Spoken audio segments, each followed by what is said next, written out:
Hi, my name is Myriam El Khoury. I'm an assistant professor of psychology at LAU, and I'm also a licensed clinical psychologist, and I have a focus of expertise in trauma relief. Talking about mental health in Lebanon is a very challenging task, especially, if I may say, in 2020 with the social unrest, financial issues, and most certainly the COVID pandemic that has been lasting for a very long time, and last but not least, the Beirut port explosion. Regarding the Beirut blast specifically, we have short-term, mid-term, and then, of course, long-term fallout in terms of mental health. Most importantly is what we call commonly PTSD or post-traumatic stress disorder. And this usually comes when the demands of the environment outweigh the resources that we have after traumatic exposure.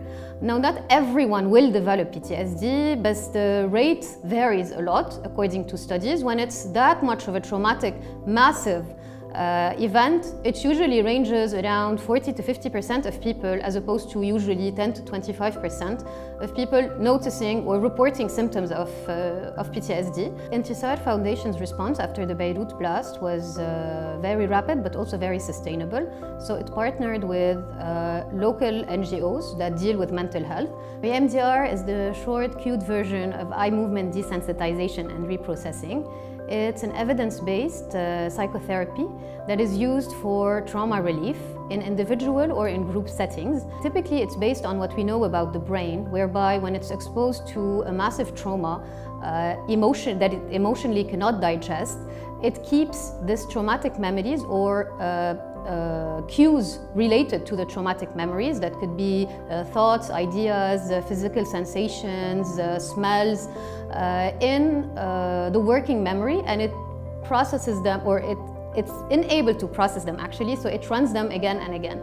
The idea is that EMDR is going to help the brain do what it does usually with other types of memories, which is to digest them, and to take the important take-homes or learnings or emotions out of the event, so that the event in itself can be processed and put in the long-term memory. It doesn't mean we forget, it doesn't mean it becomes okay, but it means that it no longer interferes with our daily functioning. And EMDR typically facilitates this normal brain mechanism that usually happens when we are not faced typically with such a traumatic or emotionally loaded event. So EMDR diminishes this clinical symptomatology, and also it allows people to work on the relationship. So people no longer typically aggressive or tensed or highly aroused, and so in the relationship, and the positive repercussion of that in the relationship is that it becomes more peaceful, both at home or at work. And this is